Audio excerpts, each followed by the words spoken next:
They say once you go black, you never go back.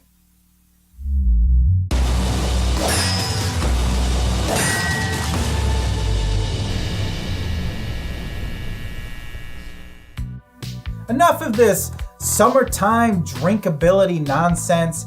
We've got black ales to fill your belly.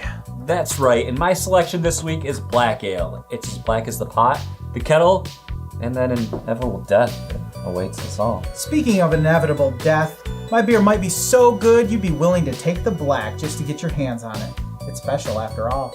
It's black on black. Don't get excited, just get into it.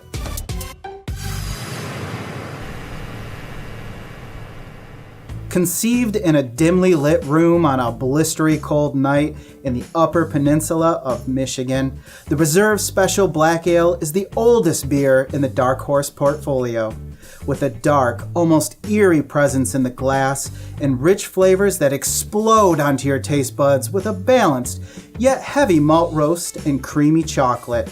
A beer that drinks like a porter and finishes like a stout. The Dark Horse Reserve Special Black Ale is anything but reserved. I get like that cocoa, that chocolate bitterness. There's another flavor in there, but I just can't. It's not black. It's not like a black licorice flavor, but it's like, I don't know what that is. I'm getting mostly like a bitter chocolate and a coffee, like bitter chocolate up front. Then it gives way to a bit of mostly coffee for me, or at least a coffee-like flavor. Yeah, not as smooth, a lot of bitter on the end. Got a little bite to it, but kind of smells sweeter than you think it's going to be too. Yeah, good beer. Let's score it up. We'll come back with my beer.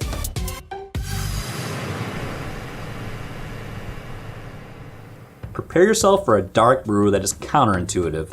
Pouring black as night, but drinking like a summer afternoon, Perrin Black defies expectations with a light-bodied, crisp, yet flavorful dark ale featuring hints of semi-sweet chocolate and nuances of fresh coffee, yet also giving off a bread-like aroma. This beer hits all the flavor notes. Deceptively light on the tongue, Perrin Black proves that a deep, dark color does not signify rich potency. Not as obvious on the nose. It doesn't really smell like too much, but the taste and the mouthfeel especially is much more creamier. And less bitter. Yes, very smooth. Not really, for me, any one specific flavor profile that really takes dominance over any other. I would agree. There's not much work in there. It's kind of like what you get up front, and then it's gone. Yeah, but it's all blended well together, so that means it's got that going for it. Well, let's go ahead and score this one, and we'll talk about our final thoughts.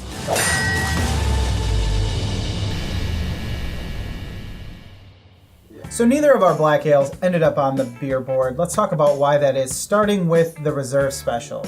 Well, the Reserve Special, while it did have like a unique flavor, I could get those chocolate notes off the front, but it had a lot of bitterness on the back end, and that, for me, was a bit of a turnoff because that really limits my enjoyment of this beer. I definitely would only want one because it was really bitter. Yeah, I agree. A lot of bitterness usually turns me off no matter what beer style. In contrast, let's talk about Perrin Black because that's kind of a completely other side of the spectrum here. Yeah. As far as black ales go. Both beers visually very similar. We scored them very similar. And I think we have to really make out the choice that Perrin made on this beer is that it, like they said, it pours black, but it's drinkable. It's much more of a simple beer. When I think of a black beer, I wouldn't think of this. I mean, I can notice it's very mundane, it's very smooth, and it really lends itself to be able to be enjoyed because of that. Right, it's a light beer that doesn't seem like it's going to be light, but you could easily put 4 of these away. It's got high drinkability. We didn't want to knock down points for an intentional choice for a black ale that Perrin made. So that makes Perrin Black's today's winner. Well, Jason, we went black, we came back, and I think we're forever changed. Remember, you can follow us on Facebook. Just check out Battle of the Beer, and go to Twitter and check us out at BOTB_show. There's a little bell icon down there. Make sure you push it because that's going to notify you every time we upload a new video to this channel. And make sure you come back next time to join us on another Battle of the Beer.